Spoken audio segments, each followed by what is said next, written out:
we go.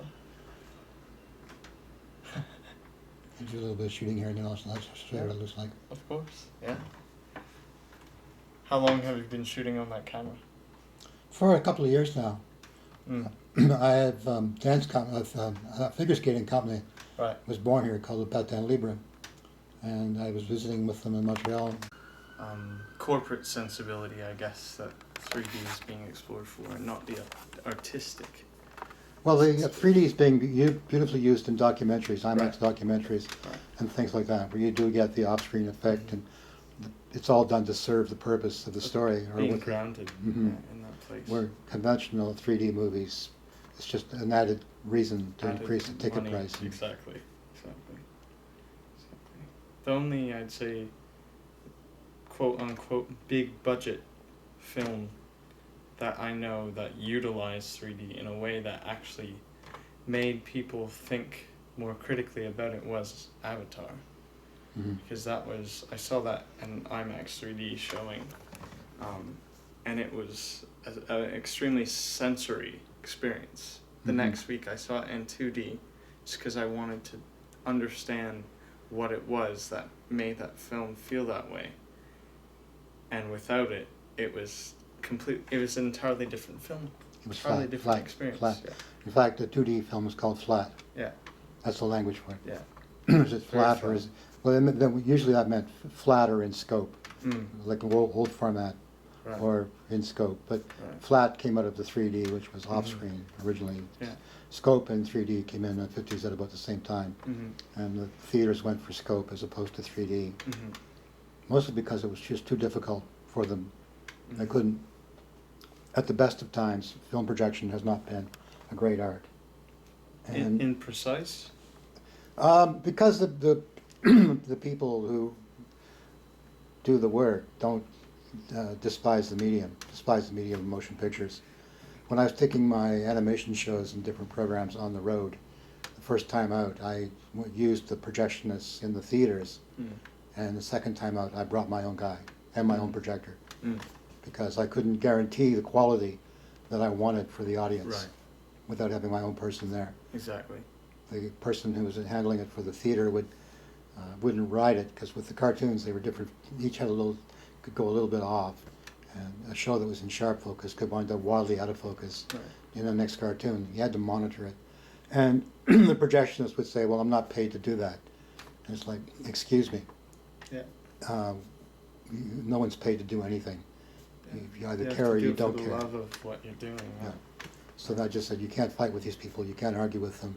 I got a theatrical quality 16mm projector. Right. Then I brought my own machine, and the audience would come out going, "Wow, we've never seen anything look so good here."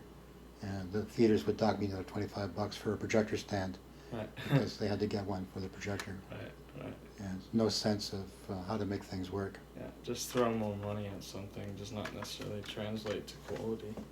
One of my favorite experiences was walking into a 1,000-seat theater and having the manager of the theater, the guy who was running it, asked me if I'd read The Art of Strategy by Sun Wu. And I said, "Well, yes, I've read it under that title, and I have 3 different versions of it, translations of it under the original title, The Art of War."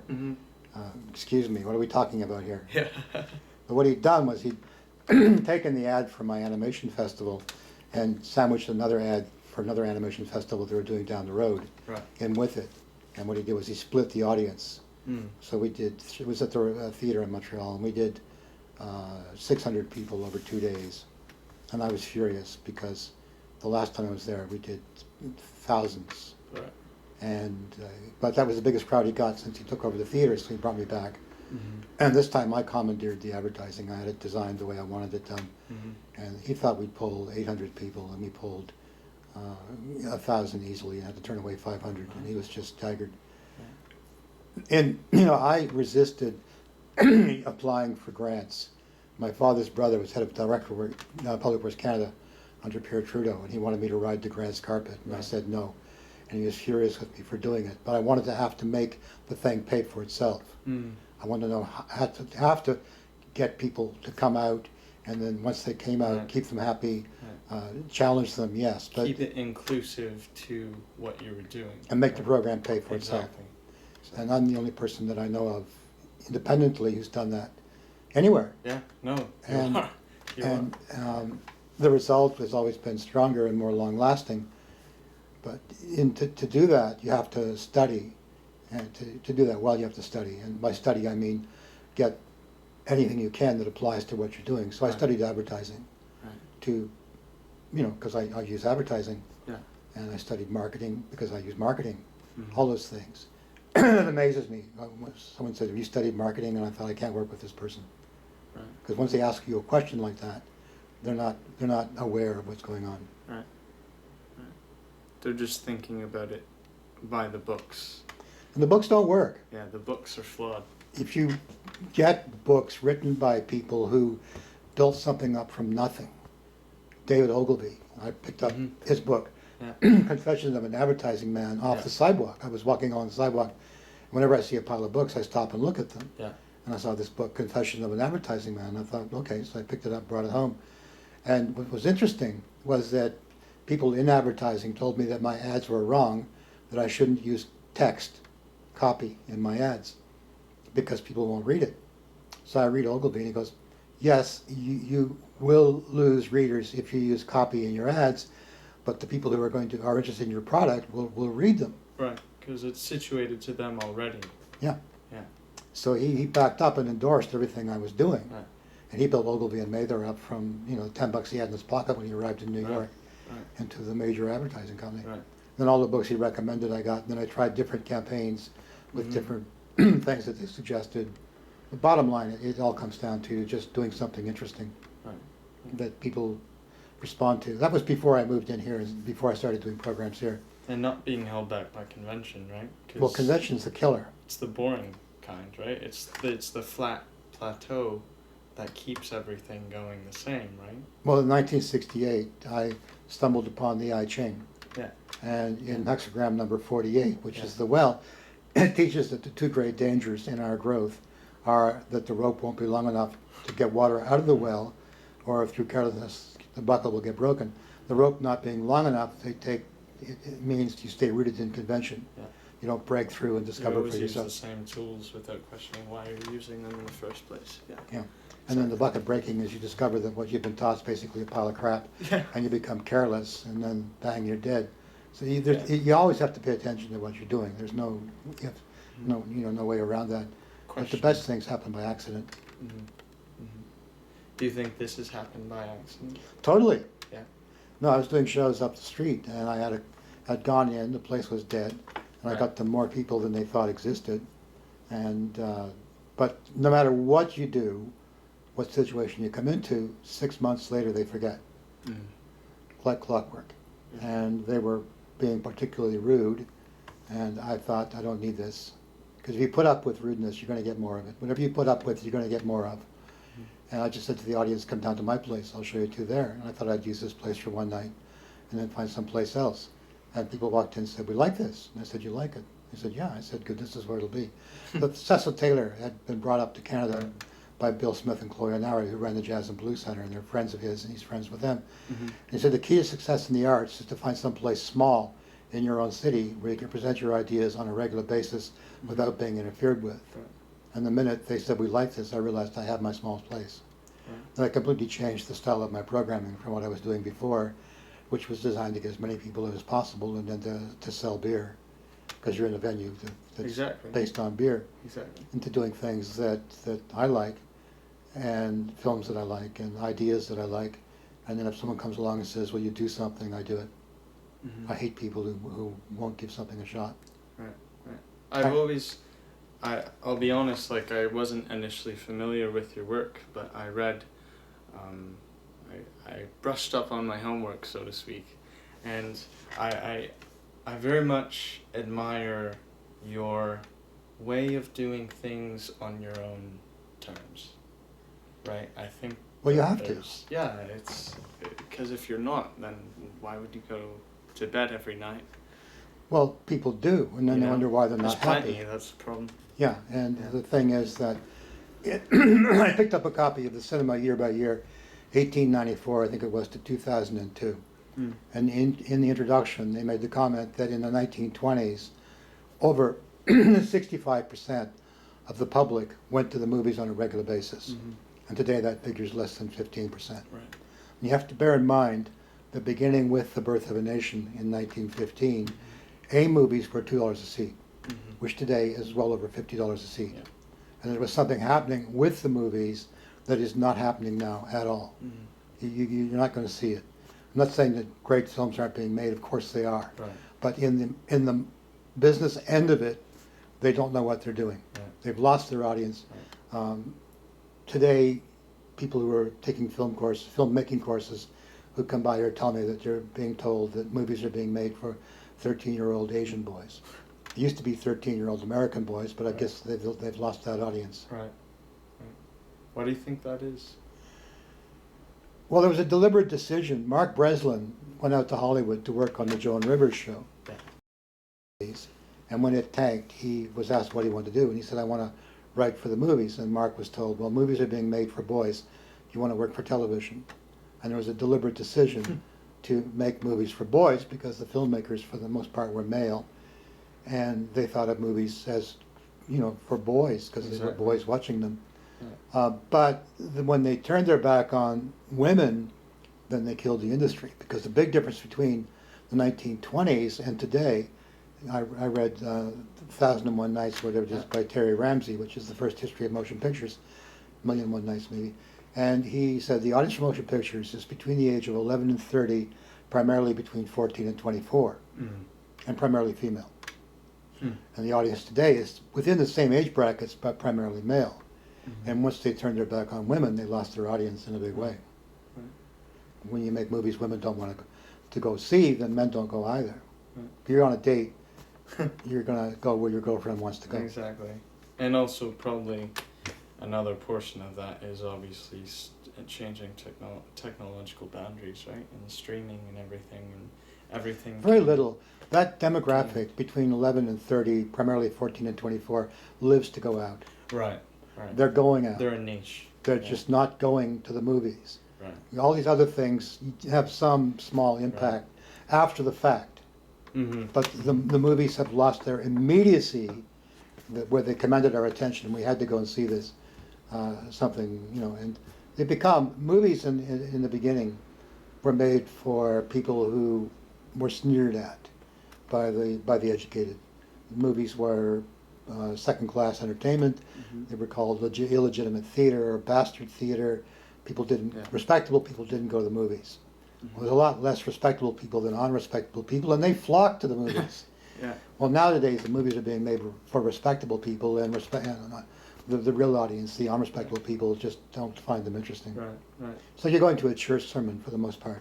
Right, right. And who needs that? Yeah, very true. And not a lot of, especially in today's very coddled, entitled society, people don't like to be preached at. Well, the word preached actually means to publish. Right. And if you know what the word means, you can do that properly. But if you don't know what the word means, then you create these things that are just god-awful boring. Right, a dichotomy splinters people, exactly. Jesus walked up a hill and held a crowd of 5,000 men and lots of other people. That means women and boys and girls. And so, he didn't have to, he had the power of his personality. Right. And it's something else entirely when you have to sit through something you don't want to sit through because you think it's a good thing or something you should do. That's the killer. Exactly. But it's an amazing transition in filmmaking at MGM, beginning with the Greta Garbo silent films, where they develop a completely different style of filmmaking. The earlier films had more of the proscenium arch stage look to them. There were still movies and used the language of film, but all of a sudden there's this just change in filmmaking style that I think began with the Garbo pictures. I'm not 100% certain it's with the Garbo pictures, but you find it most pronounced in the Garbo pictures. That element of artifice, you mean, right? Like that. No, just cleaner, better storytelling. Right, right. So let's rewind back, if you don't mind. Sure. What got you into cinema? Like, what is your memory, your earliest memory as a child, where it's just like you gravitated? I know that's a long time ago, but... No, what it was in the beginning the first movie I saw, I think, was a Roy Rogers picture that my parents took me to in a Tweety cartoon. It took me years to figure out what it was because the roof collapsed around a cage. Right. So I realized it was a Tweety cartoon. Probably Tweety Pie, which was the first one that got the Academy Award. And movies were just movies. But in grade 6 in New Brunswick, we were taken to see Knights of the Round Table, which is an MGM film. And I had read a lot of the King Arthur stories, and the class loved the Knights of the Round Table, and I hated it. Like, what the shit is this? It's not it. Because if you know Exactly. what's there, it's like that Star Trek episode where the two-parter, they put Commander Pike together. We didn't know what people look like. Yeah. Well, if you know what the thing is, Something's off. then you see it drastically off. Yeah. It's movies are like short stories. They're not long enough, even 4-hour movies, not long enough to properly do the subject justice. They demand an episodic format to deal with great works, so you don't have to cut things out. And you can do that with movies. The secret to building a motion picture industry is not government grants, it's franchising. And franchises are stars, our directors, our producers, and their characters, or themes and stories, like Godfather 1, Godfather 2, Godfather 3. Any movie, any book is at least 3 movies, the beginning, the middle, and the end. And you should develop them that way, and then when you get to a point where you can stop, continued in part 2. People will come. But because movies are made with funding, government funding in Canada, the whole thing is about getting the funding for the movie, not about developing an industry. It's about the pretense of developing an industry. But an industry can stand on its own feet, doesn't need help. And, it's a whole different thing. But anyway, I decided I would one day tell that story, and then properly. And then I began to read books on the art, history, and business of motion pictures. And I realized I should be looking at the films I was reading about. Hi. Hi. Can I help you? Yeah, it's Adam. I was looking for Dylan. In the backyard. He's in the backyard. Yeah. Good thing. Just shut that door and come through. Oh, you're up there now. Come, Oh, he is. Okay. Come here. No one said anything to you. Come on. That's okay. Go. So I went to the local cinema and tried to get them to bring in movies like The Battleship Potemkin and Right. The Birth of a Nation. They look at me like I was a one-kid communist plot that put them out of business. Business people are so boring, it's insane. They think they're not, and they are. And then I found in the pages of a magazine called Famous Monsters of Filmland an ad for an 8mm copy of The Phantom of the Opera and Metropolis. And I ordered them, and I was staggered by them. I had never seen anything that good, ever. And then I started to get copies of other films, Cabinet de Caligari, Potemkin, Nosferatu, The Last Laugh, Foolish Wives. I just went, everything in that catalog I wanted to get. Right. And the more I saw, the more I liked it. But there's nothing more boring than trying to turn friends onto what you know is good. So I would invite friends over, and they'd get bored, and they thought I was stupid for having them. And then when I arrived in Toronto, a fellow named George Henderson had an old paper, movie posters and magazines, comics shop, and he invited me to start showing my 8mm silent films in the back of his store. And I discovered the great joy of sharing great things with strangers who know that they're great. And then I met people, everybody that mattered, from Elway Yost to Peter Burton, just, Jane Jacobs I met in 1968 when she first arrived in Toronto because she and her family came to see the Hunchback of Notre Dame. And I knew her up until her death. I had her as a friend and a fan and a mentor. And my uncle, who was head of Public Works Canada, said, "There's only one person on earth I want to meet." And I said, "Who's that?" He said, "Jane Jacobs." I said, "She's my friend. I can introduce you to her." He never let me do it. He was pissed off that the idiot nephew, knew the woman. The pride, yeah, exactly, a pride thing. Yeah. But he robbed himself of a great thing. Yeah. But I just do what I do for the fun of it. Yeah. Ella Ronowitz was the journalist who wrote the first positive press about Jack Kerouac, Allen Ginsberg, and William S. Burroughs. And we came in contact through an article on him in the Soho News that I read in 1981. And he sent me a letter and said the new Messiah will tear up the money. And I sent him a letter back quoting the end of Mark's Gospel, where if they give you any deadly thing, it won't harm you. And he all calls me up and goes, "You're not going to drink poison, are you?" I said, "No, I'm just quoting the thing, man. I'm not that stupid." Yeah. But I realized this was someone who cared. Right. So we talked quite a bit on the phone, and one day he was depressed. I asked him what the problem was. He said, "I've written a book and no one will give me a reading." I said, "Well, come on to Toronto. We'll do a reading here." He came up to Toronto. He did the first of a whole tour of readings, took him across America. He just needed to get one to get the thing going. Get the ball rolling. And it's just amazing. My high school principal told me, "You got the wrong attitude about things. If you leave the school today, you'll starve in 2 weeks. Where the hell do you think you're going?" I said, "To see if you're right." And I walked out with no money, no prospects, no friends, nothing. And I really don't have time for people who cry that they can't do anything. Mm-hmm. They may believe they can't do anything, but they can do whatever they want. At the end of the day, it's not that you can't do anything, but people are afraid of being told no, right? A lot of people don't know how to use that energy, that failure as a One of the lesson. things responsible for that, and it's really hideous, is the no means no campaigns on the universities. Anybody with fire in their belly breaks the rules. Always has, always will. Sexuality is something that cannot be contained. It's not a nice, thick, kindergarten thing. It's our nature. And when you start mucking around with it and tampering it and telling people to diminish it, you're very stupid, because you're tackling the main drive in the species. Mm-hmm. And you have to leave it alone. Henry Miller, in a terrific essay called "An Open Letter to Serialists Everywhere," says a real man unbuckles his belt and looks for trouble. And I love that. I just balls out, go for it. Right. Gay or straight, it comes down to the same thing. You take your Right. chances. Yeah. Warren Beatty was the most successful stud of his generation at getting laid in Hollywood. Mm-hmm. He was asked what was the secret of his great success with women. He said, "I get my face slapped a lot." And I have to love that. Yeah.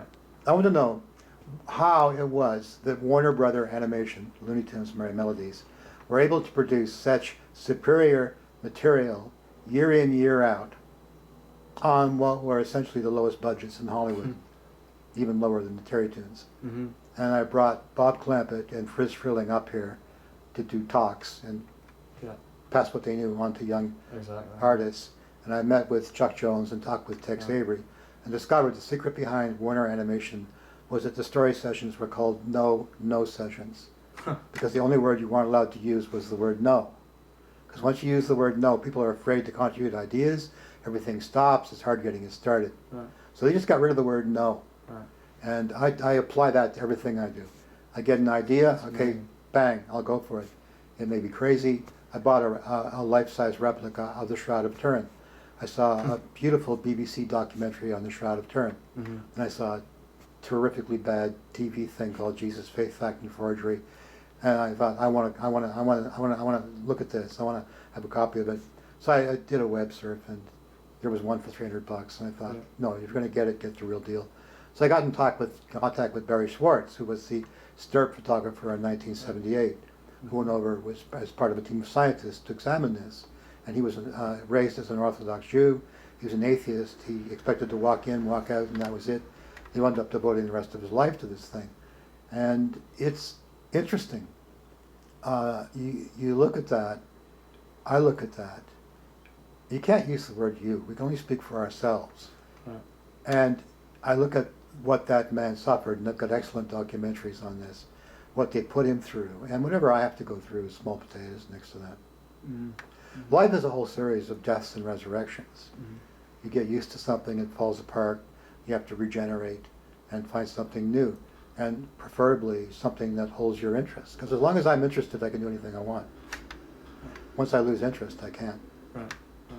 And also, just in that resurrection, you're always stronger, right? You always have that experience under your belt. You always have that. I'm a relativist, right? Like, I have a disability, so with that, I have a similar sensibility, and I don't look at the word no because I don't think there's any limitation. It's just how much you're willing to Well, you're explore forced something, to. right? Yeah. You're forced to. You're forced to challenge yourself, because if you don't, you're going to atrophy, and you know what that means. Yeah. I do the same thing constantly, because that's the only way that I can grow. Yeah, by virtue of curiosity too. Mm-hmm. Yeah, yeah. So then your time in Rochdale College, how was that? What That was that excellent. experience like? Yeah, Rochdale Rochdale was awesome. Mm-hmm. It was everything everybody hated. That Anti-establishment. Yeah, and it was terrific. The idea I discovered the I Ching in '68. It teaches that learning and doing cannot be separated. If they are, they become sterile. It teaches the superior man doesn't work for kings and princes. He sets himself higher goals, meaning the life force, God, call it what you want. And I realized, I was 22, I realized I was fucked. Because once you see a challenge, if you don't go for it, it's downward spiral. Right. And so I realized I was going to spend the rest of my life without a conventional job. And that was going to be interesting, and it has been. And then some kids came out from Rochdale and told me about Judith Merrill. And I knew Judy from the year's best collections of science fiction. So I went over to Rochdale, pre-punk, rail thin, dressed head to foot in black, and passionately intense. She told me 30 years later I scared to spit at her. But I had the Battleship Potemkin and Metropolis and Caligari and Phantom of the Opera and Metropolis and all these great films. And she sponsored me as a resource person at Rochdale, her and Bernie Bombers and a couple of other people. And I came in there, and there was already a film thing, Fat Daddy Cinema Co-op, that were showing movies to get money for drugs. And they thought I was an idiot showing films nobody ever heard of. And but when people talk about the Rochdale movies, they talk about me, because I explored the media. Mm-hmm, exactly. And Rochdale, just the other part of Rochdale was the use of drugs. The government decided to allow the use of hash, LSD, marijuana, mescaline, and peyote within the walls of Rochdale, so the police couldn't touch you. I had no interest in any of that stuff. Right. But a fellow walked in and said, "Do you want to do some acid?" And I said, "No, I don't want to do that." He starts to leave, and I was showing Mae West in her first starring movie. She'd done him wrong. And in the movie, this young girl had tried to kill herself, and they brought her up to Mae West. And the girl goes, I've gone wrong, what man's going to want me? And Mae West fired back, "Listen, honey, when women go wrong, men go right after them." And I laughed and said, "Hey, you come back here."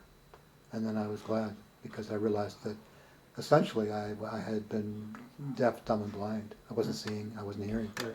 And I discovered how much I was not seeing and hearing. But I used acid to open the door. I realized that, I couldn't rely on LSD to keep me in that state. Right. I'd have to do it myself. So whatever I experienced that was good, I incorporated it into my life. Right. I don't think anybody else did that. Epiphany. Steve Jobs talks about how you have these wonderful experiences, but you can't remember them. I remember them. I've also used LSD. Personally, I find the pharmaceutical industry itself is more corrupt than everything else.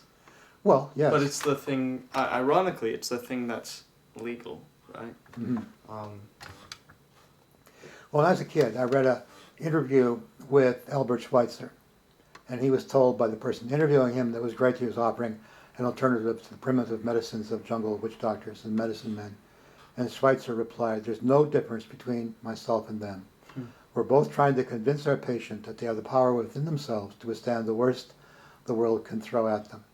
If we can do that, they'll live. If we can't do that, it doesn't matter what we pump into them, they're going to die." Mm-hmm. And the pharmaceutical industry proclaims that the power is in the pill. Not in you, but in the pill. Because it wants to create a culture dependent upon the pill. That's good for business. Because that's the business that... Yeah. Exactly. In fact, the theme of self-reliance is at a low ebb. Probably the lowest ebb ever. Mm. I read Chaplin's autobiography, and he talked about the inspiration he felt when he read On Self-Reliance by Emerson. So I read On Self-Reliance. Then the first time, my dad gave me nothing but trouble. I love my father, but he was working class. He worked as a steam fitter. He was hardly ever around. Right. He had 8 of us to feed. Money was tight. Never once did we say thank you. It wasn't until years later I realized what he was putting himself through. It's always in retrospect, eh? Well, yeah, but the first time we got drunk together, my dad said he was sorry because he hadn't given me the things other fathers gave their sons. I said, "You gave me something better." He said, "What?" I said, "You gave me the gift to get it for myself." Huh. And this is the most important thing. Right. And we forget that these trials are important. They give us strength. Yeah. The initiative is accrued through working for it. Mm-hmm. Right. Yeah. Exactly. So what was your first trip like?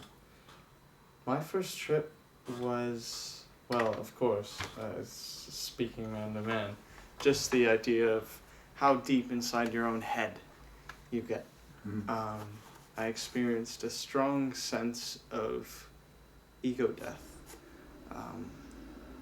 Sort of the idea of being okay with your insignificance and seeing all the connections of your life and knowing that it's brought you to this fulcrum of time, right where you are, Mhm. and you're supposed to be there.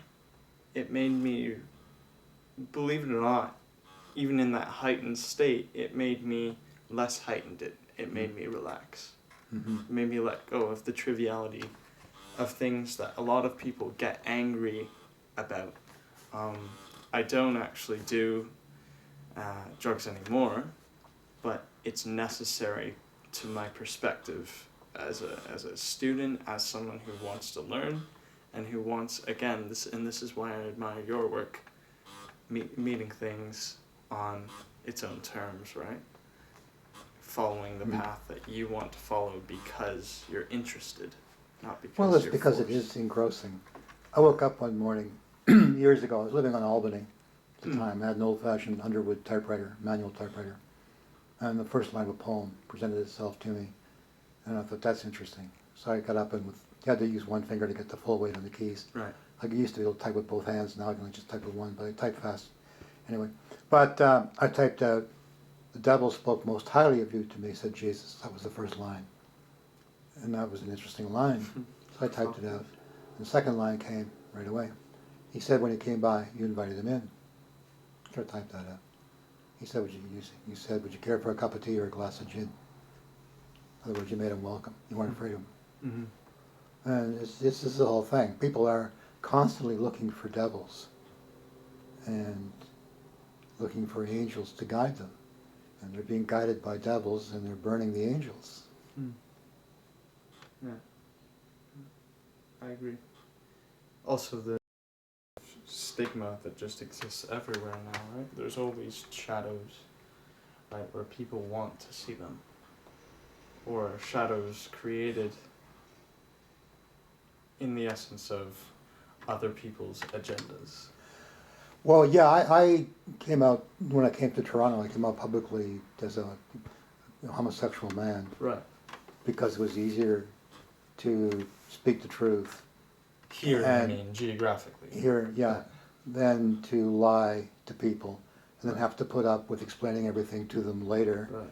And if people were going to be offended by the truth, then it got them out of my way quick. Yeah. And I sexually, I had no problem with men or women, but nobody's going to crucify you for getting it on with a chick. Right. So at that time, and my first venue was called the Public Enemy because homosexuals were viewed as public enemy number one. And then years later I read Jean Cocteau saying, whatever the world condemns you for, make it your own. It is yourself. But I had decided at 17 that I would make my life my work of art. I looked at how artists live lives, for the most part, of ungodly poverty.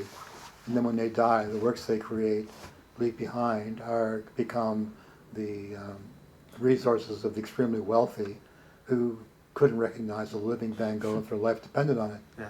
So I decided I would make my life into my work of art, and if the bastards could find some way to capitalize off that after I was gone, then more power to them. Yeah.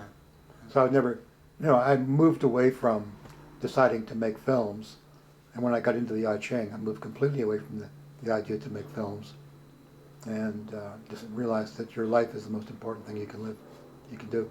Yeah. It's the most transient.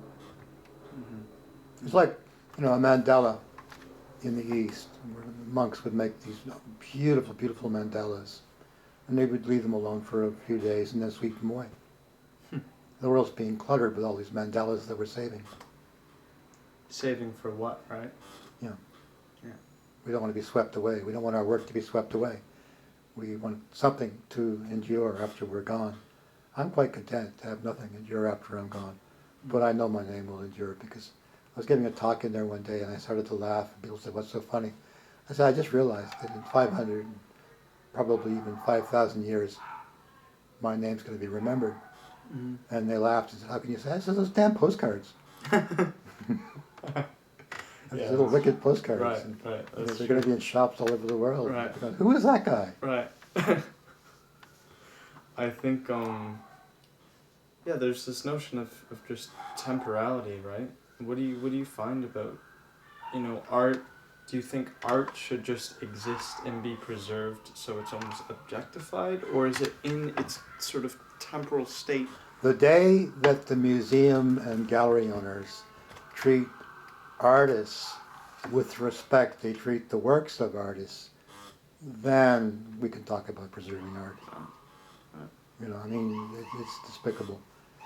I'm currently campaigning with City to City to enforce the postering bylaws, which limit the size of posters to 8.5 by 11 inches. You can put one poster up per kiosk for your event.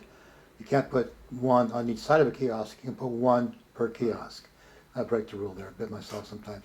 But the point is to leave as much room for everyone as possible. Putting up larger posters takes room away from other people. Letting people make a business out of postering robs it of its original purpose. The Supreme Court of Canada defended postering as freedom of speech for people without access to mainstream media. That's you and I and practically everybody else. And when people who are being paid to poster over everything in sight, that's a complete disruption of something that's meant for everyone. And people look at me like I'm some kind of fanatic and nut for speaking up about this. But excuse me, this is what it's intended for. And you have to understand that people rarely listen, but it's important always to speak. I had a dog that I raised from a pup. He was part Labrador, part Shepherd, part Collie. And I came home to find that his food was all over the place. He'd vomited out the tubes out of his esophagus. His esophagus went lax. So I took him to the vet, and the vet was away. They had him for 2 weeks before the vet got back. And he ran barium tests and told me that it was congenital Shepherds and Shepherd mixes. The esophagus had gone lax. The best thing to do was to put him down, but when second opinion I could take him to Guelph. So I took him to Guelph. Guelph had him for 2 weeks. And they go, well, no dog in this country survived with what he had. Well, the key words were in this country. So I said, what about outside the country? And they said 2 in the States did. I said, then 1 in Canada will. And 1 in Canada did. But I had to get the weight back on him because he was skin and bones. And I would walk him and people would say, feed your dog. And I'd tell them what was going on and what I was doing. And they wouldn't listen. They just shout, feed your dog. So I'd take him for walks when nobody was around. And after 6 months, he got his full body weight back. And I used to feed him with his food on the counter, then hold him up between my legs for half an hour while gravity took the food down to his stomach. And the same thing with his water. He always drank from up, so it would go down.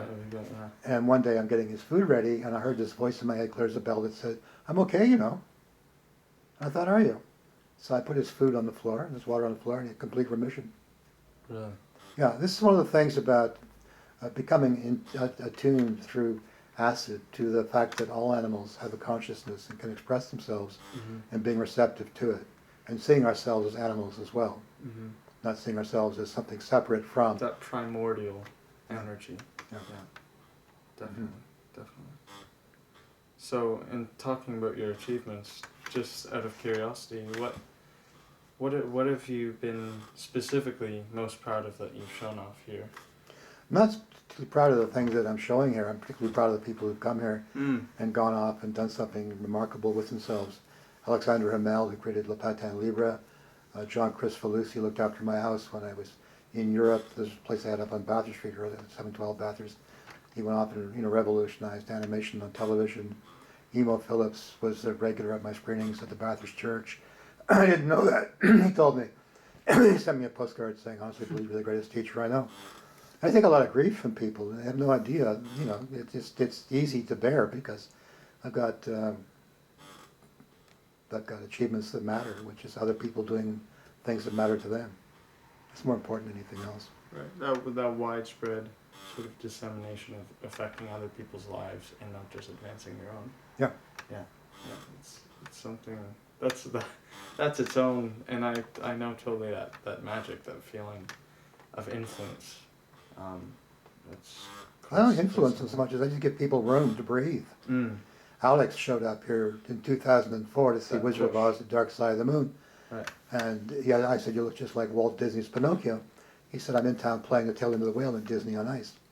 And he watched the program, and then he hung out and talked with us for a while. And he asked if he could sleep on the floor in there instead of in the hotel they were putting him up in. I said, sure. And when the tour left Toronto, he asked if he could live here when it was done. I said, sure. And he came back here and lived here for a few months. And he woke up one day and said, I don't have to work. I can create my own work. And he created this figure skating company, which is revolutionizing figure skating. It's just, you don't have to look for a job. You can create your own work. Mm-hmm. And this is the one thing the schools can't give you. They can't give you that fire in your belly that allow you to do that. Prompts great work. And you need people who will create. Yeah. Walt Disney didn't have the benefits of superior education or anything else, but without him, a lot of people wouldn't have had their jobs. Right. He had a space with which And a drive, yeah, an ambition to do things better than anybody else. But it was just part of his nature. Mm-hmm. I don't like everything he did, but that's beside the point. He did it. Yeah. I think sometimes we don't have to like everything that someone does in order to find worth. No, we shouldn't. That's the whole point. Yeah. You know. I had a grade 8 class. The teacher wanted me to show them the Christopher Lee Dracula film, and I wanted to show them Nosferatu as well. And I said, I'm not going to charge you extra for it. Let's just do it. And I showed them Nosferatu, and then I showed them the Christopher Lee film. But before I showed them Nosferatu, I said, this is a great film. You might not like it, but it's a great film. You don't have to like it for it to be great. Its greatness exists apart from you and I. And they'd never heard that before. And they were staggered to hear that. Right. That something can be great and you might not like it. Mm-hmm. And people make that mistake of, I heard it's great, but I didn't like it. Excuse me, but that's not relevant. Mm-hmm. Mm-hmm. What's your thoughts on just reception of movies nowadays and how it's dominated by, whatever, like the Hollywood Reporter or Variety, whatever they are saying? What are your thoughts on that? I don't have any. I just don't pay attention to them. Right. I mean, who cares how much money the thing made except for the film's producers? Yeah. When you start looking at the bottom line dollar figures, you start producing the same thing over and over again. Yeah. Which is why the Marvel franchise is such a great thing to work with, because you can tell those stories over and over again, and they seem to be different, but they're not. Yeah, they're just dressed in different clothing. Mm-hmm. Yeah. You said earlier about franchises. In terms of stuff like, old properties being resurrected, Elephant in the Room, Star Wars, stuff like that. What are your thoughts on news stories being told, but now in this sort of mass market Disney Hollywood blender? That's when the merchandising people take over and the marketing people take over. And the creative people are blocked in a small closet someplace, Right. told to bite the bullet and do what we want. Any person who wants to do worthwhile work has to walk away from those people. And the problem with movies is it's a hideously expensive medium to work in. Mm-hmm. And how do you recover your cost? How do you get your money back? How do you go forward? The only way you can do that is by putting your work out there and getting people to see it. But there aren't the venues anymore that there once were. When I came here, there was a whole generation of people who had grown up reading about movies. I was part of that generation. Right. So you had campus film societies across the country that were doing interesting work. Once those students passed through those universities, schools, and colleges, the student president had a film society. He needed someone to run it, so he put one of his buddies in charge of the film society. And then the film societies just ran the conventional stuff that you saw in the theaters. They lost the character of doing original stuff. Mm. All too often, the people who ran the film societies were prone to being artsy, and they thought that if people actually liked something, that meant it was bad. I had a young fellow from Montreal who lived with me, and he went to McGill. He went to Concordia, and I suggested that he get a space and we'd do some shows. He could make some money for himself. So Concordia wouldn't give him space, but McGill did. And we took the Vampire Film Festival to McGill. And the McGill Film Society people told him before the program started, before people walked in, you're not going to get more than 30 people here tonight. And I said to them, now if you were smart, you'd have waited until this was over. Then you could have said, oh, well, we knew you'd only get 30 people, or wow, you packed this place out. But since you've laid your cards on the table, I'm going to lay mine. We're going to pack this place out. We're going to sit in the aisles. And we had the place packed. Yeah, I have to reach people to get people to support what I'm doing. And my admissions are by donation. They've got to want to give me that money. In other words, they've got to get that promise fulfilled. Right. They can't, and they're not going to give me money, walk in, and I've got their money, and that's it. Right. No, they have to walk in. The quality comes from the trust. Yeah, and once you lose that, it's all gone. God knows there's people out there doing their best to destroy the public's trust in me. But I mean, if you want to build muscles, you lift weights, and these things just give me more weights to lift. That's why your opponents are defeated before they've even begun to fight, because you can make use of them. Because they're fuel. You know, they're fuel to burn. They give you fuel. Yeah. What is it about adversity? Because I find, well, just with the recent events and stuff, relatively recent that have happened, with, you know, people trying to defame you and stuff like that, what is it about that adversity that keeps you going? Do you know that the word blaspheme actually means to smear, to slander? And so Jesus said, whatever you forgive, the Father will forgive in you. Whatever you condemn in others, the Father will condemn in you. I thought, okay, fine, then I'll forgive them all everything. Well, that's getting a little bit difficult. But that's the whole point of it. Yeah. You see, it's not an easy thing to do. And the thing is that I'm grounded. I don't believe that Jesus rose from the dead on the third day. I gave it a lot of thought. And I know he rose from the dead on the third day.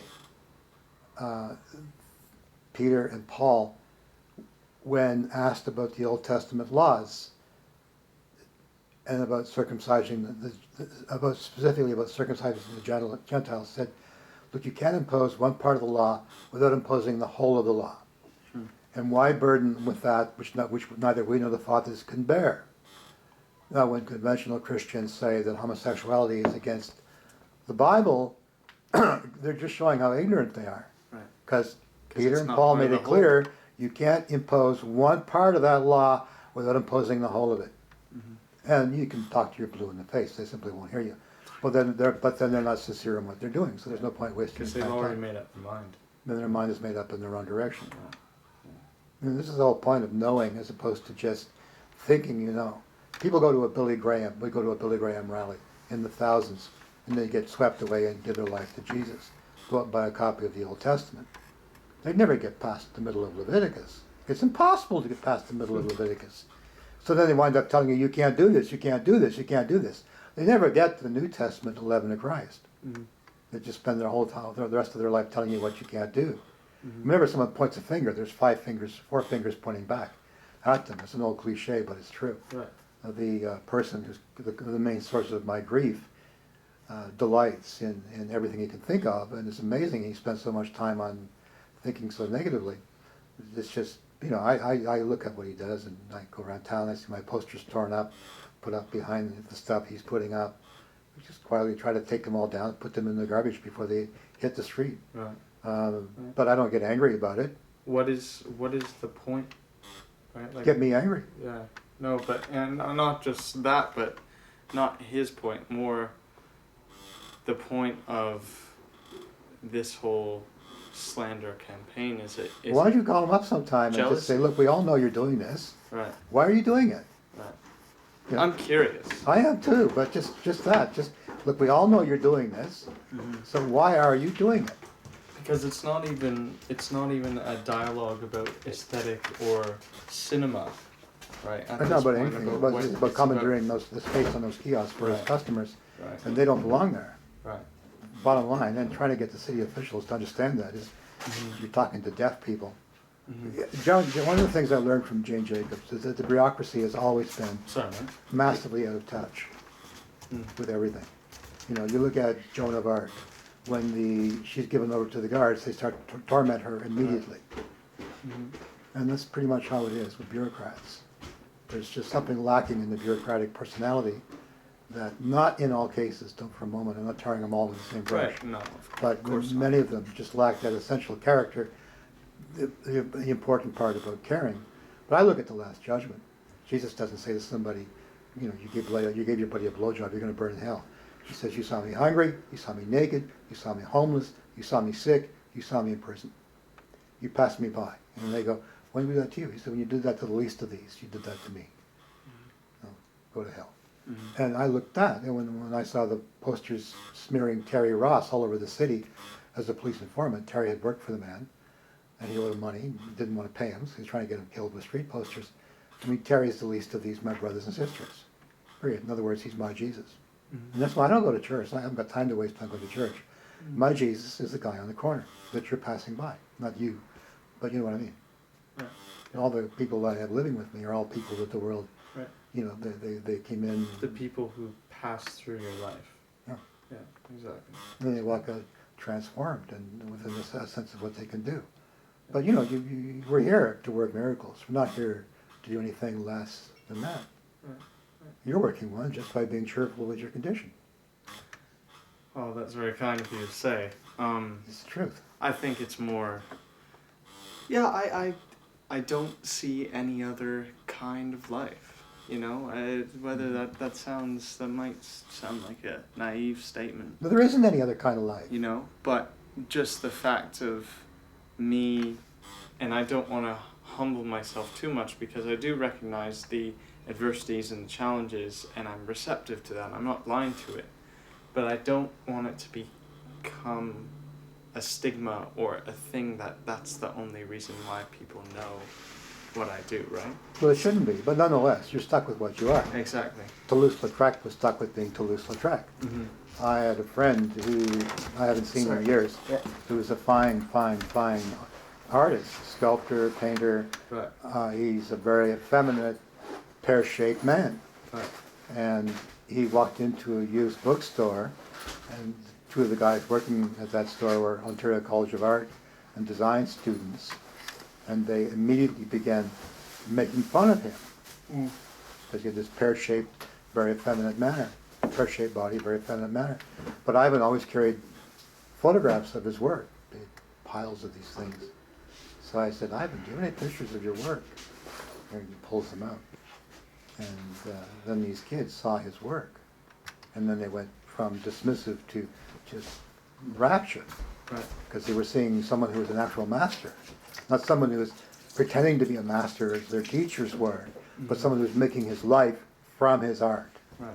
He was a master, and he wasn't looking at teaching as creating a supplemental income or anything. He just rose to the challenge of accepted himself. This is the vehicle that creation gave me. I'm stuck with it. I'll do what I can. Right. I had no interest really in Andy Warhol, and I got some people on board here who were very interested in Andy Warhol. So then I got documentaries on Warhol. I got the big 4-hour PBS thing, and I went from having no interest in Warhol at all to having immense respect for the man and love. And when he arrived in New York, he was a very effeminate man, and he said he knew if he toned it down, the established artists, most of whom were homosexual, would have accepted him, but that he was just too far out there for them. He scared them. He said, I knew if I toned it down, I could be accepted by them. But I like who I am. Mm-hmm. And for someone who's naturally that effeminate, to say, I like who I am, that's balls. Yeah, that's strength. And you can't turn your back on that kind of strength. Mm-hmm. I just wish that more men who were more masculine would have that caliber of balls. Right. The ethos of compassion and so on and so forth. Especially in Toronto, I think that there's a whole culture of a facade.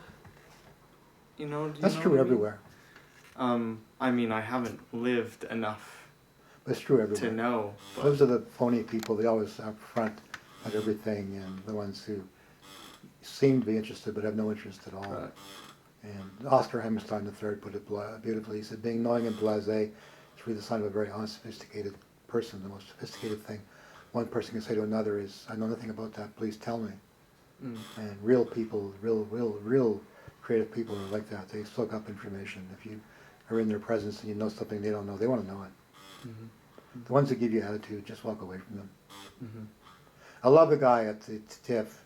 I don't care for TIFF, but I love the. I covered it this year. I was of two minds. Mm-hmm. Well, I liked the Tom Hardy who was asked about his sexuality and said Right. bugger off. I mean, that was good. Like, what difference does that got? It's extra. They're so tired. Yeah. You know, are you gay? You sleep with men? We're extra. These are our questions. Well, who gives shit? Yeah. You know, I mean, it's not about the work. Yeah. Yeah. It has to be about the work, constantly about the work, because the work is, you know, what these people are putting forward. That matters. And yeah, but your life is your work.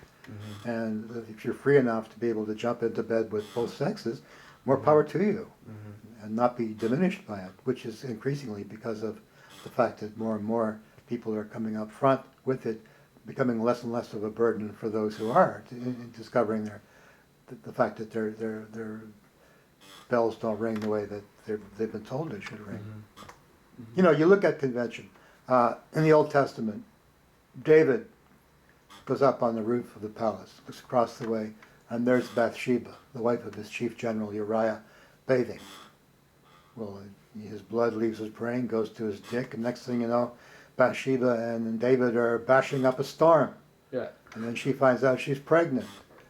And then David calls in Uriah, figures he'll spend the night with Bathsheba, but Uriah, good dog, sleeps at David's door.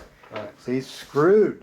So he says to the troops, look, advance on the Philistines, withdraw, leave Uriah out there, let him die, then I can marry her, everything will be cool. And they do, and then Nathan the prophet comes in and says, there's a man that had 100 sheep and one man had one ewe, and the man with 100 sheep stole the ewe of the man with the one ewe. And what do you think about that? And David said, that's a scoundrel. And then Nathan goes, well, that's you. And God is angry, fierce, and that baby she's carrying is going to die. And David does all he can to persuade God not to do that, but you know, the baby's born, stillborn, and David gets a shave and haircut, and they go, well, you could be mourning death of that case. He says, I did everything I could to persuade God not to let that child die. He's dead, I'm moving on. But the thing of the matter is that Bathsheba is the mother of Solomon. The moment that she gets it in her head to go up there on that roof and bathe and get the attention of David, that's God acting. That's the going below convention. That's going down into the deepest levels of it. Conventional people try to create order to chaos. The I Ching teaches that the superior man sees the order inherent in the chaos. In other words, you don't try to change the chaos, you leave it alone. Because chaos is part of the human nature. Right? But even the chaos, even the people who are trying to create order to chaos are part of that chaos. So they're not that big a deal. Right. What they do isn't going to matter with a pound of bacon. You're fun to talk with. Oh, no problem. I like conversation. I do too. I had a nice Chinese fellow here last night that we drank and talked until 3 or 4 o'clock in the morning after the LSD talk. Right. And he was staggered. He says, I've never talked to anybody. I don't talk to people on campus. I said, that's because you got nobody you can talk to you. But the thing that I have realized living here and my sort of predicament and all these different communities that I found at UofT, working as a journalist, so on, is there's always the kind of person that will validate and respect what you do. You just have to find them by being honest through yourself, right? Well, that's the rub. Because honesty is a lot harder than it sounds. It is. It always is. But it's the only thing that's worthwhile. The police report this man filed said that when he lived here, he moved out because he was uncomfortable with me making videos of young boys. Well, I didn't have a video camera. I wasn't making videos of young boys. I haven't made videos of young boys. I don't make videos of young boys. It's just part of the smear that he's putting out there. But he begins the police report with a lie that's easily proven a lie. You know, I've got people that have been living here since forever. They're all across the world, but nonetheless they can testify that's bullshit. Right. And he hasn't stopped and thought this through. If he stopped and thought this through, he wouldn't be doing what he's doing. But again, this is the problem with the merchant. The 4 horsemen of the apocalypse in the Book of Revelations, I researched this when I scored the Valentino 4 horsemen of the apocalypse, are conquest, war, famine, and death. Famine is sometimes called pestilence. And conquest leads to war, and war leads to famine. And the famine, the Pale Rider comes out, he's got a set of weights and measures. He says, a measure of wheat for a penny, 2 measures of barley for a penny, mind the oil, don't spill the wine. That's the merchant. When the merchant comes in, he's followed by death. And the merchant rules the world. Byron could not imagine in his day the human species having the power to pollute the oceans of the world the way that the landmass of Europe had been poisoned. And since 1900, we have done the unthinkable. We have poisoned the oceans. Mm-hmm. Not only that, we've poisoned the rivers of our bodies with the crap we're pumping into food to make it grow faster. Mm-hmm. Society blames kids for freaking out. I'm sorry, but it's the poison you're pumping into the food that's going into them that's causing them to freak out. Don't blame them. Mm-hmm. Another lie is attention deficit disorder. Our school systems are designed for second-rate intellects. They have to be, because they're in the vast majority. So when a first-rate mind is encounters the school system, it can't handle it. And the fault has to be with that first-rate mind. So you have attention deficit disorder. There's something wrong with you. There's nothing wrong with you. That system was never designed for you.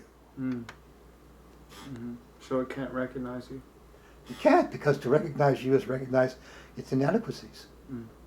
My brother shot himself. His girlfriend dumped him for his best friend, and he got a gun to kill a person, changed his mind, and killed himself. And I went through grief. Sorry to hear that. This is back in 1981.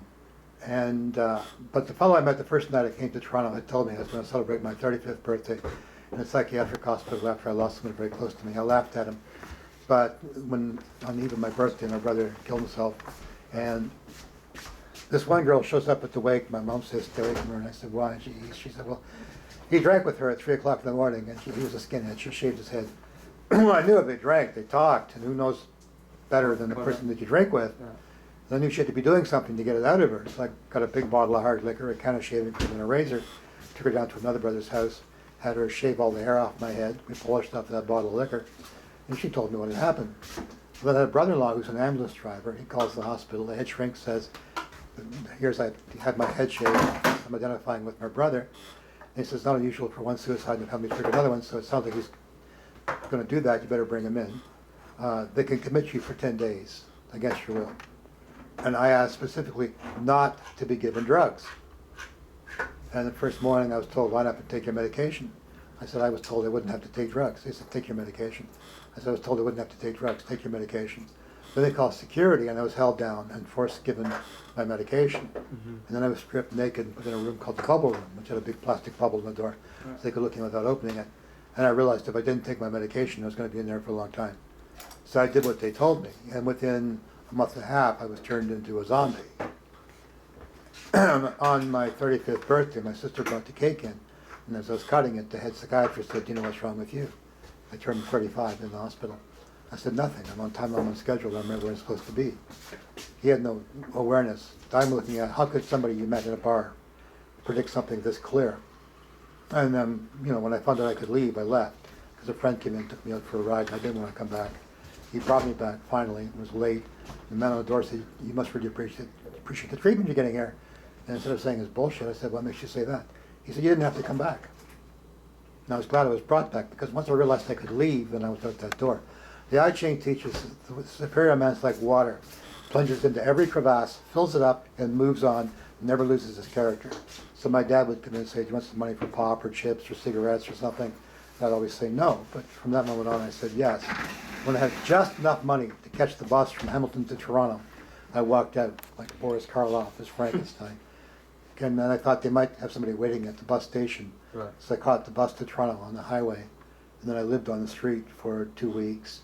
And then Martin Heath put me up to run Cinecycle, gave me a place to crash for a while. And I got my dog and lived in Kingston for a couple of weeks.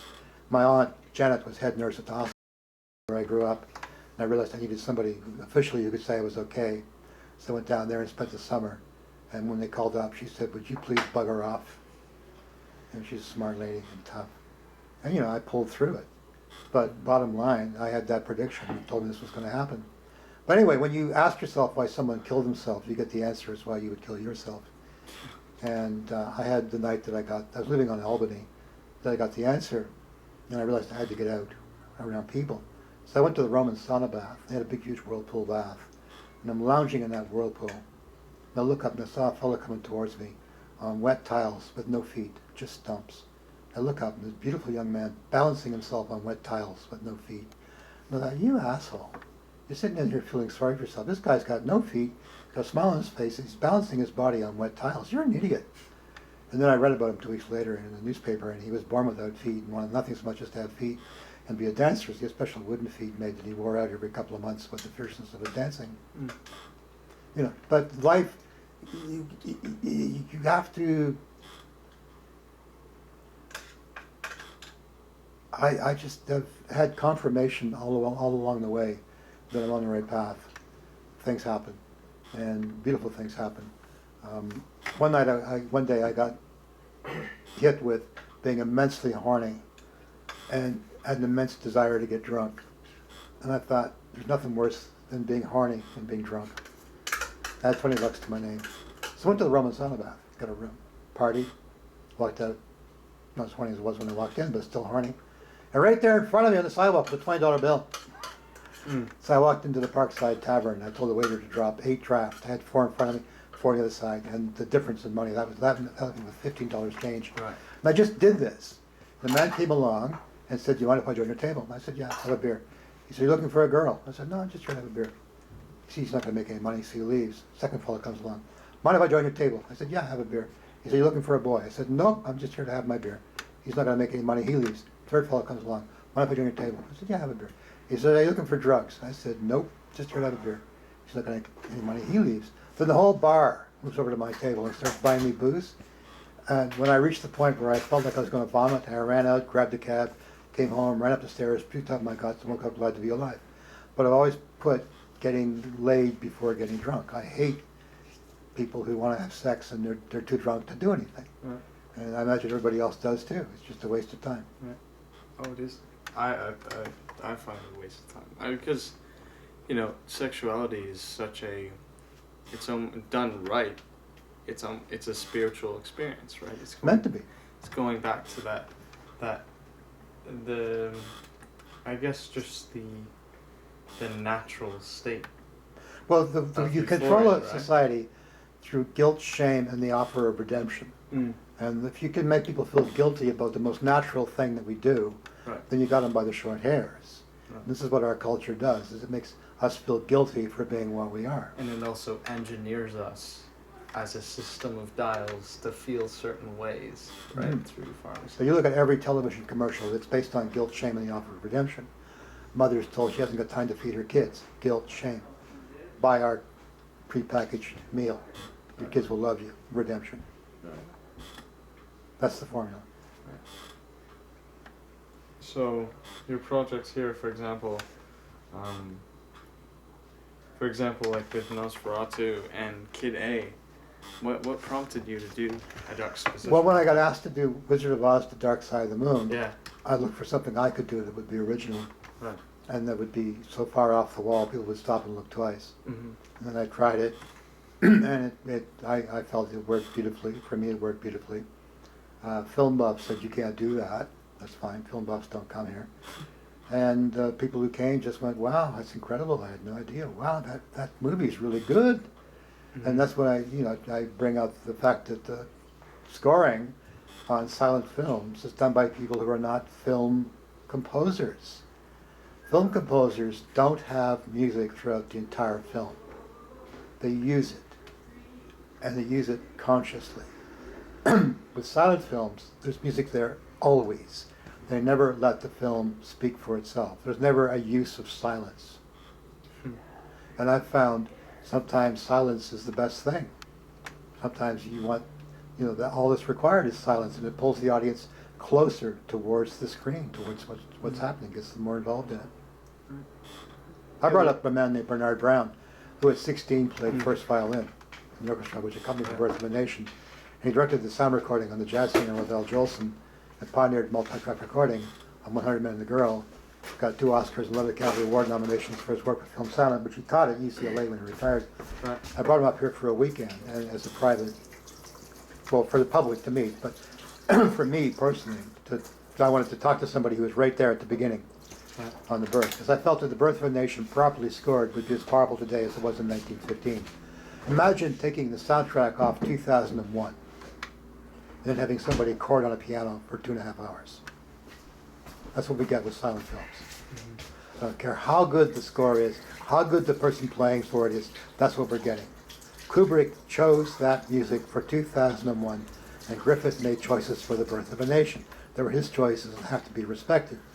I don't respect them 100% because there's Civil War ballads and things don't have the emotional impact on non-Americans, Canadians, that they have on Americans. So I look for different music that would create the feeling that That you want. same Yeah. atmosphere. Yeah. And now I've created a layered score for the birth of a nation. So sometimes I've got 4 or 5 pieces on top of each other all at once. Right. So what are your next projects? What are you looking at now? Well, my next project is to finally get around to rescoring von Stroheim's Creed to the score that I had for it back in the 80s. Mm. I just haven't got to focus on it. But I have an American publisher. He's publishing my Gilgamesh. It's amazing. After, I'm going to be 70 in June. There's been books published about Rochdale College by people who lived in Rochdale College, people who didn't. No one's come to me. I have a name known across the country and said, you should be doing a book on Rochdale. Excuse me. Nobody's come to me and said, wow, people know you from movies. You should, why don't you think about doing a book on movies? It would sell. I know it would sell. Because we're not geared towards making the thing pay for itself. People are geared towards applying to the government for a grant. Mm-hmm. And they want a proposal that will meet the people who pass out money for grants. Mm-hmm. And I never wanted that. But I find it ironic that an American publisher is asked to publish my work. Right. Yeah. It's almost the small victory, right? It's a big fucking victory. You have that irony, and it's like, yeah. No, you can hold that in your pocket. But this is the thing why you should never give up. Yeah. You know. Because it reciprocates. It comes back around, right? Yeah. The people who are fighting with you in the beginning, you know, tomorrow they'll be eating out of your hand, you know? Well, you won't want them anywhere near you. Yeah. I mean, that kind of person, they're best kept at a distance. Right. Or they'll at least, they'll at least want to eat out of your hand. Right. Yeah. It's interesting. I had a woman that came to see Triumph of the Will, and she was right pissed off she was going to see it here. And I asked her if she knew who Jane Jacobs is, and she said yes. And she wrote a powerful letter endorsing my presentation. So I gave her a copy of it, and when she took it, she immediately dropped it, because it was as if I'd handed her the filthiest possible rag. And I thought, I got your number. I mean, Pierre Burton gave his last public reading in Canada, here. And the Globe and Mail, James Adams called up Burton's agent and said, why is Pierre Burton, one of Canada's great writers, giving a reading out of Reg Hartt's Row House on Bathurst? And she said, well, Pierre loves Reg. And you get that in the country's national paper, that's something to be proud of. Mm-hmm. You know, you're going to have to put up with the small-minded people all your life. They're never going to diminish in number, and there's lots of them. Mm-hmm. But, you know, I mean, so what? A friend of mine said to me, he's an engineering student, and he's in alternate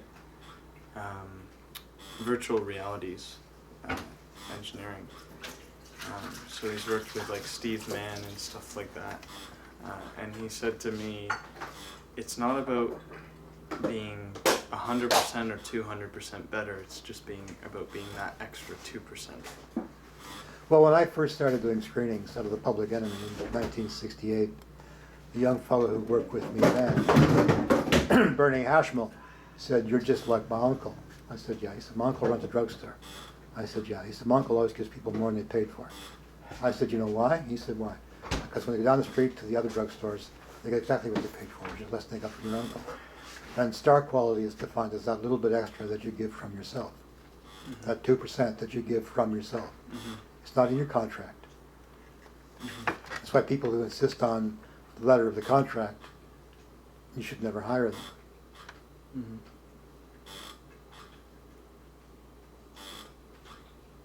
Disney had a great problem. People don't understand that Disney only had one film that made money, and that was Snow White.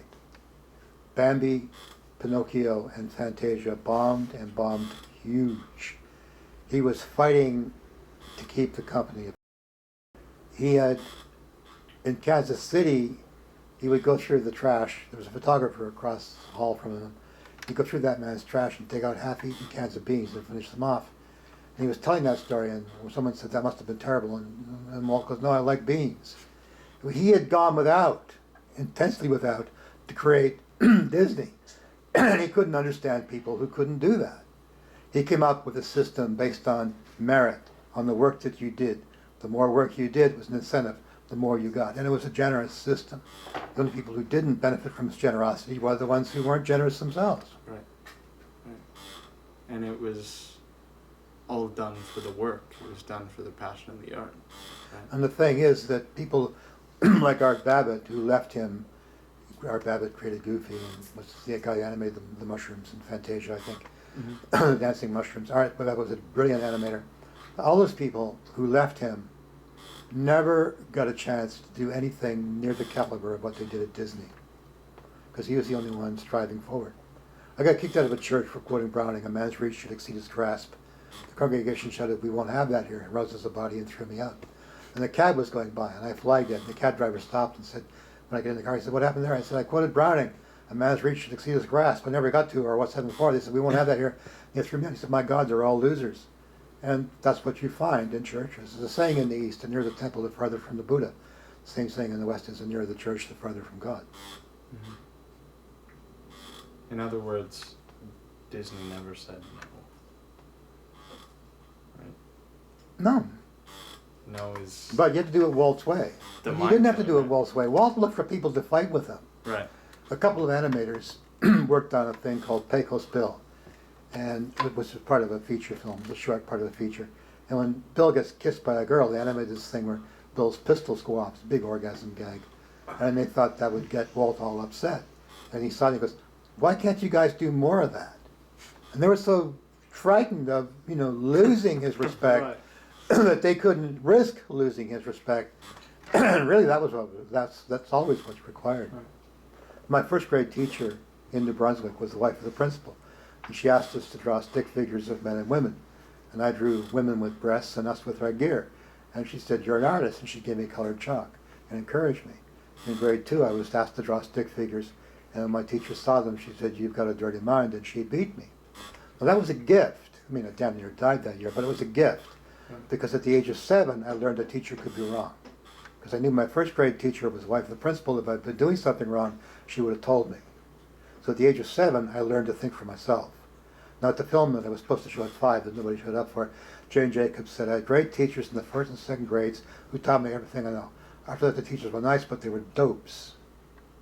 And our school system, all of it, is an industry. And like all industries, it needs you to believe that you need what it has to offer. In fact, the sooner you get out of it, the better off you are. Like a pharmacy. Yeah. Would you like to do some presentations here? Would I like to? Yeah. I don't know. Would you like to see some movies here? And if the only person that's here for them are you and I, that's fine by me. That would be wonderful. But we can announce them to the public. You can do whatever you want to do with them. And if people show up for it, that's fine. If they don't show up for it, that's fine too. You can have a night a month or a night a week or whatever you'd like to do.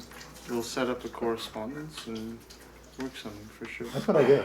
Yeah. I mean, I don't like that. I mean, I have the place. I don't show on Friday. I woke up one Saturday morning years ago with a voice in my head that said, clear as a bell, "Keep my Sabbath." And I thought, that's interesting. In 1,000 years, I would never have had that thought. Mm. So the Sabbath is Friday sunset, Saturday sunset. So I keep the Sabbath. And I discovered that my life got focused. Before I was going 7 days a week. I discovered that my body regenerizes with the Friday night, Saturday. Sunday it just burned out, but Saturday night, Friday night, Saturday, I'm ready to go. And I got to focus and everything changed. But I have 6 nights a week here where I do stuff, and I always invite people to take a shot at doing something. Yeah, for sure. I've got a guy here living with me, Who Mackenzie, who programs stuff that practically all the time it's him and I watching. Jack, who lives with me, is part of OCAP, part of Occupy. And I filmed that in 3D. He came up to my Occupy presentation. He was homeless, living in a tent in the park, so we moved him in. And he's done some presentations. The only people here for them are him and myself. I had a terrific fellow, Nima Hoda, who wired up the 3D system in there, Persian. And he's a brilliant man. I mean, he did some presentations on the film music. It was him and I and his brother-in-law. Mm. Yeah? Yeah. This is the thing, that the onus is definitely. not on putting bums on seats. Again, like, everything happens for a reason, right? We're Yeah. right where we need to be. So this conversation, regardless of the context for the varsity, I always look at everything as an evolution to something more. Well, I studied and study film music. That's one of the many things I study, but I've got a ton of CDs of film scores. Mm-hmm. I've got documentaries on film composers. I've programmed them. Nobody comes to see them. There's this, but that's fine. I got them for myself. Right. When I program them is to share them with other people. I'm disappointed other people don't want to see them, but that's not my problem. Mm-hmm. Bottom line, I used to eat in restaurants, and I had really rude service. I tip well. I had really rude service. I thought, Jesus, for the amount of money you're spending on yourself, you could feed a bunch of people. Right. So I started eating at home and inviting people over. And then I got a call from the National Post when it first came into existence. This fellow said, I'm running a column every week on what different celebrities around Toronto do. And I discovered that I'm a celebrity. And like where you shop and where you eat.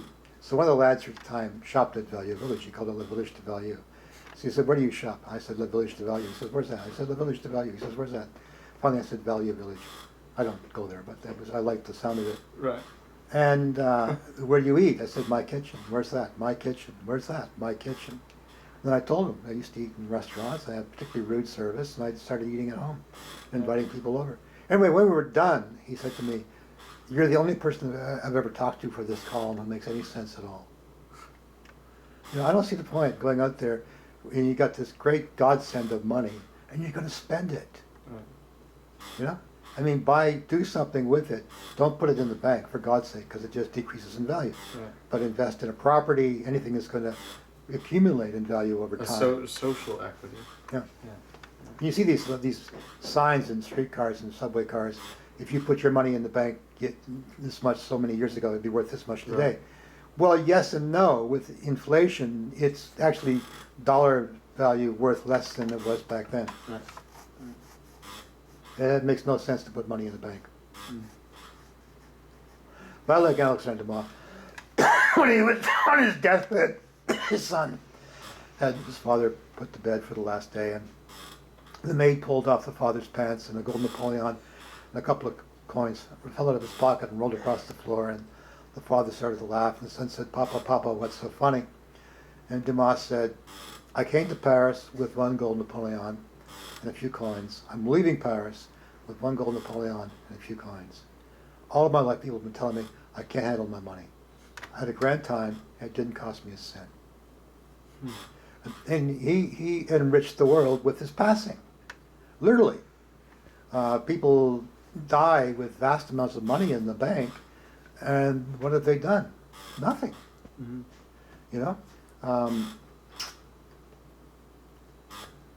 The stagnancy of people just having so much but giving so little. I don't know. But it comes to you by nature. Jesus said you don't get thorns. You don't get grapes from thistles. And there are some people who are thistles, and they just don't have that in them to do that. That's their character. Other people, it just comes to them naturally, and you can't fake that kind of thing. How are you doing there? Yeah, perfect. It's been a wonderful conversation. Again, Well, it's not what I expected. No, not really? No, that's good. What did you expect? I expected the conventional varsity, what's your favorite movie, what's this, what's that, what's the other thing kind of stuff. There was a terrific guy who wrote for the varsity last year who lived here for 1 month. And he wanted to live here in the school year. His mother came, didn't like the look of the place, didn't like me. I said, if he wants to learn about film, he'll learn more about film here than anywhere else on earth. And she said no, which I expected. He said no, which I didn't expect. And I said, what do you want to live here for? He said, I want to experience poverty. I said, you're experiencing poverty at UofT. You're not going to experience poverty here. The equipment that they use, a friend of mine teaches over there. He used to borrow my projectors for his classes because they can't maintain them. They're penny wise, pound foolish. They always go for the bargain. Right. And you want stuff that just takes it that extra bit further, that brings the magic out. Right. He came in here by chance. I was doing a Kubrick thing in the afternoon. He asked me to see with some friends. He asked me to see something different. I was showing an early Kubrick. I thought he wanted to see something later. And I said, "What do you want to see?" He said, "Godzilla." And I said, "Fine, I like you." So I put it on. Then he heard it. It was just like, wow. Then he got on board. And it was a shame that he didn't stay on board. We all have to stand up to our mother. Robert Bly has a book on the Sibling Society about the importance of the male standing up to the mother. And the mother in our culture is hideously dominant. There's a documentary I've got called The Cola Conquest. And in it, the head spokesman for Coca-Cola says on camera, "We've not achieved the success in Europe we've achieved in America, because in Europe we've yet to fracture the family." And you fracture the family by destroying the father. And the father has come from being a protector to being a menace in our society. The father's a potential rapist. The father is a brute. The father is a madman. The father is a drunk. The father is suspect. Any sitcom on TV, dad's an idiot. Son might be a genius, but Papa can't handle a screwdriver. The message is that when you become an adult male, you become an idiot. Which is, young men just don't want to become adult males. But that's what's happening. The role of the male in our culture is being eroded, has been eroded. American women in Russia after World War II were asked Russian women why they're treating their men with so much deference. And the Russian women said, "You have to understand, our men were all we had between us and Hitler."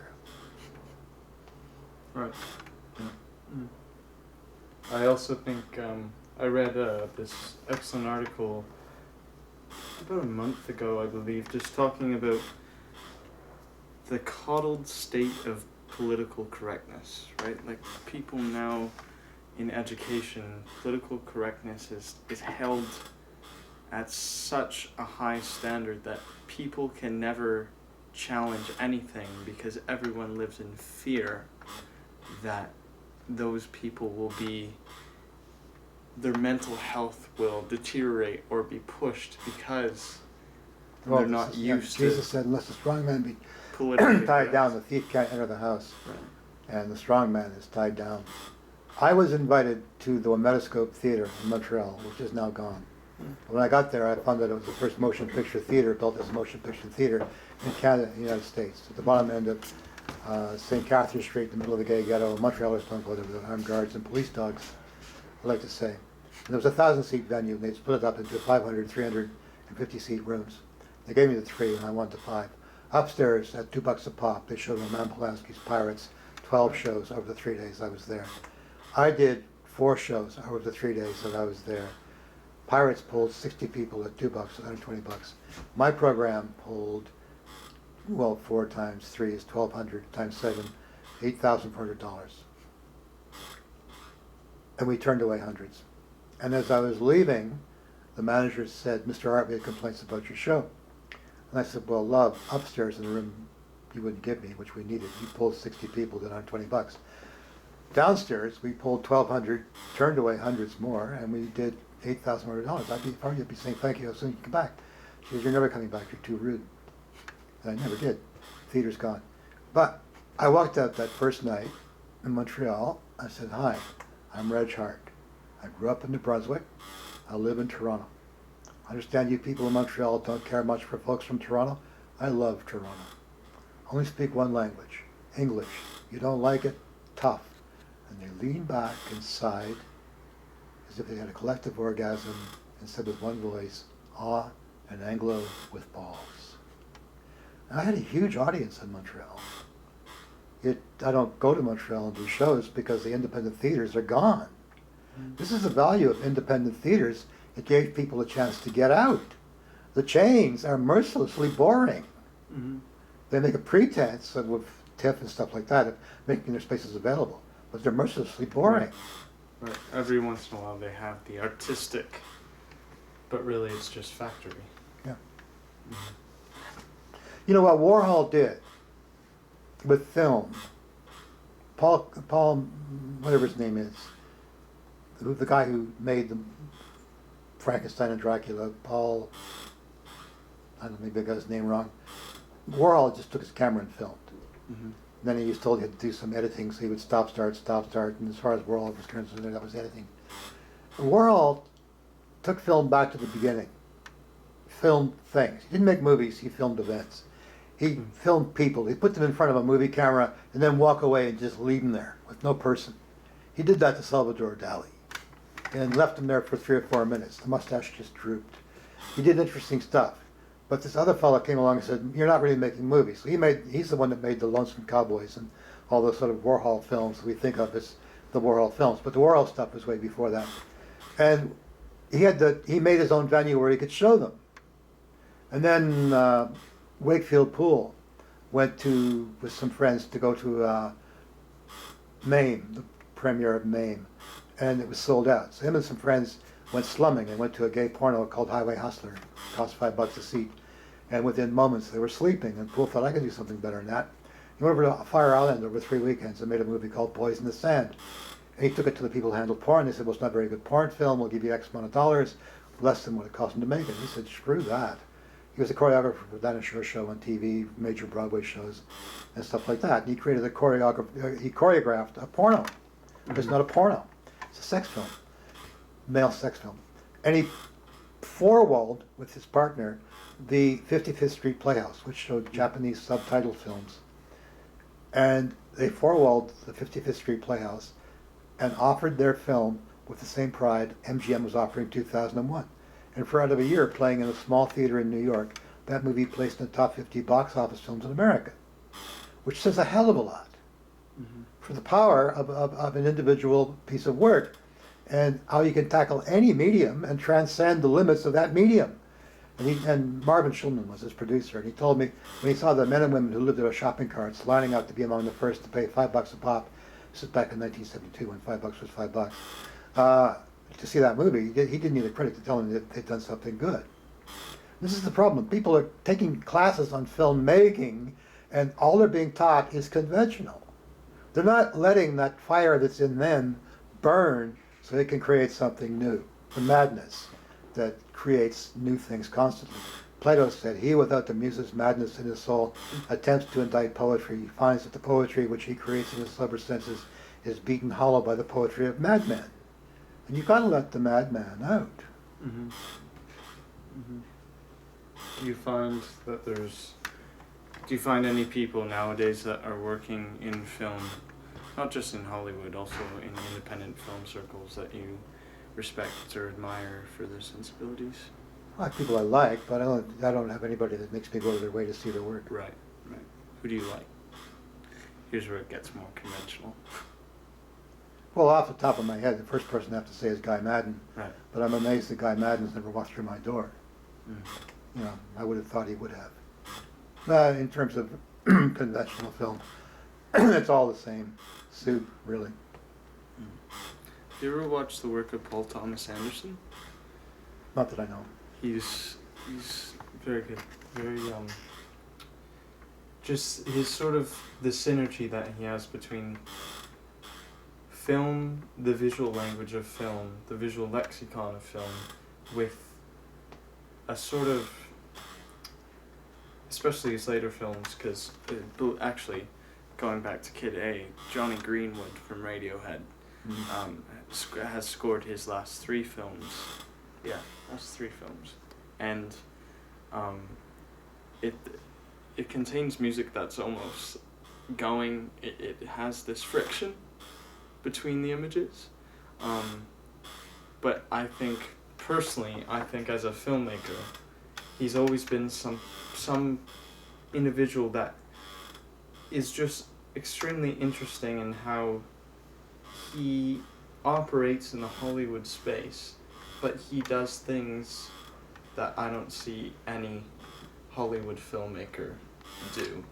For me, the most incredible experience going to the movies was in Ottawa when I first saw Lindsay Anderson's If.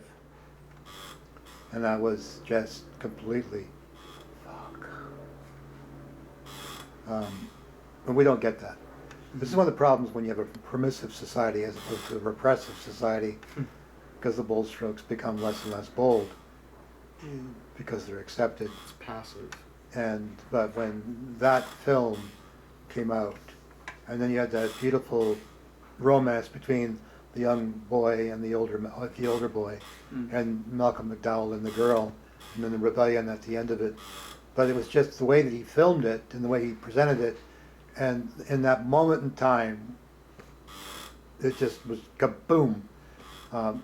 I see a lot of things I like, and a lot of new things I like, but nothing that just grabs you the way that did. I saw The Birth of a Nation over 300 times before I actually saw it, because I'd read so much about it that I got in the way of seeing it. And then it opened itself up to me, and I was just staggered by what he had done. Because you have to remember, he shot that entire film in one take, except for one scene where she jumps off the cliff. Right. He didn't have the money to do it twice. Mm-hmm. He had to have everybody down tight. Improvised all of his films. People don't know that. He would get his theme, he would then have his crew and his actors and actresses improvise around that theme and create the thing as a cohesive whole, the way theater passe marais used to create their plays. Mm-hmm. And that's how he did it. That's why his films are so powerful that way. You're seeing something new. The Horseman, The Apocalypse, was famous for introducing the Argentine tango to the world. So I researched the Argentine tango when I scored that. And when they moved to Europe, I used French music of the period, and it just wasn't working. And then I realized this was an Argentine family. At home, they'd be listening to Argentine music. So I threw out all of the French music and went with the Argentine. Excuse me for a second. Oh, and then it came to life. Hello, can I help you?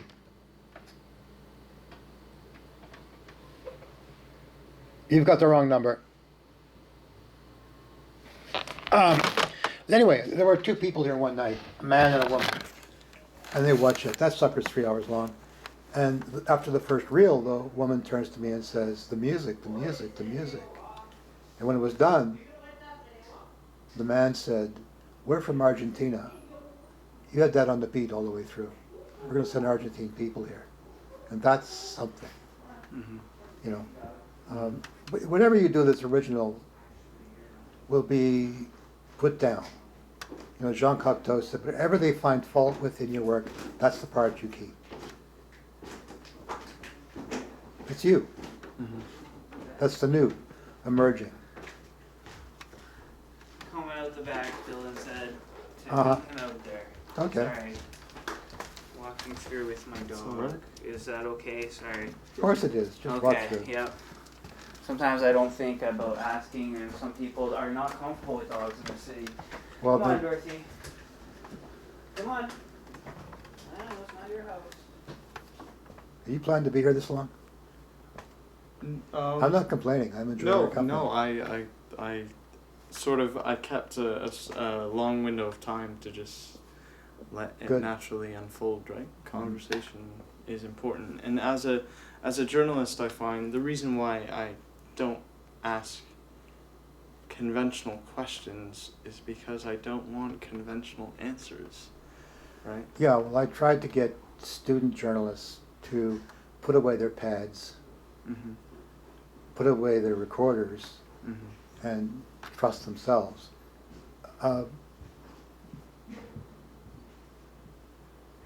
And I haven't done that with you. I was surprised to see you at the door, and the minute I saw you, I thought, here's somebody who's had to deal with something. So that makes you an individual. It's the imperfections that create the value of the diamond. People don't know that. And it's our imperfections that make us. Right. It's the piece of sand that gets in the oyster shell that creates the pearl. Mm-hmm. These are the things that give us our life, our being. And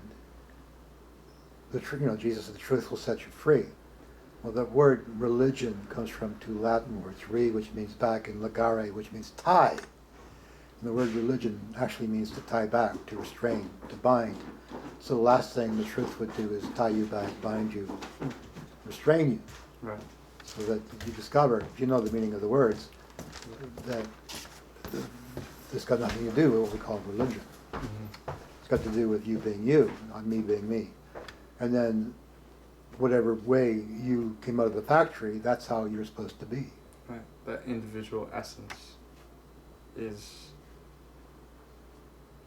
sort of not engineered, but it's a sort of purposeful chaos. Yeah. I guess. I go out there and I bust my butt putting stuff up. I watch it get destroyed.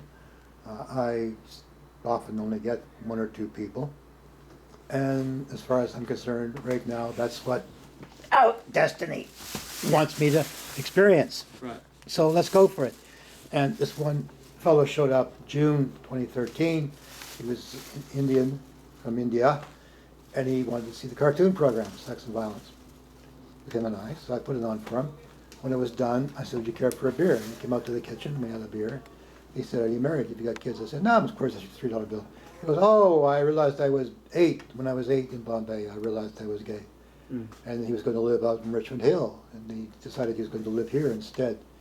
And when all the kafufa hit India over homosexuality and religion, Hattie was the face of Gay Youth India. When you look at the picture of all the faces of young people and whatnot, his was the first face you see.